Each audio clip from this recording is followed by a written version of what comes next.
আসসালামু আলাইকুম রহমতুল্লাহ। কেমন আছেন সবাই বন্ধুরা? আশা করি ভালো আছেন। আলহামদুলিল্লাহ।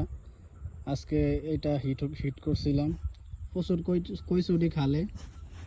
এই কইচুডির ভিতরে বসি ফালানো অনেক মুশকিল। বুদ্ধি করে বাঁশ খায় যায় দূর, সরি, কেলা গাছ যাওয়া ধরছে খাল দিয়ে, কেলা গাছের আটকে রাখা, তারপরে এইভাবে সিস্টেম করে ফালাইছি। মোটামুটি একটা হিট হয়েছে কিছুক্ষণ আগে, যদিও আইসি আমরা বেশি টাইম হয় নাই, ঘন্টা দুয়েক সময় হয়েছে। একটা হিট হয়েছে আলহামদুলিল্লাহ। এখন সব কিছু বসে নিচে চলে যাবো। আশা করি নেক্সট টাইম আসলে এখানে একটু সময় নিয়ে আসবো, বা মানে যেভাবে সুবিধা হয় ফালানো যায় সুন্দর মতো ওইভাবে আসবো। মানে এখানে প্রচুর পরিমাণ মাছ আছে যতটুকু বুঝছি, মাছের আলাপ আছে, কিন্তু মাত্র একটা হিট হয়েছে, এটাই আলহামদুলিল্লাহ। ঠিক আছে, ভালো থাকবেন সবাই। আসসালামু আলাইকুম।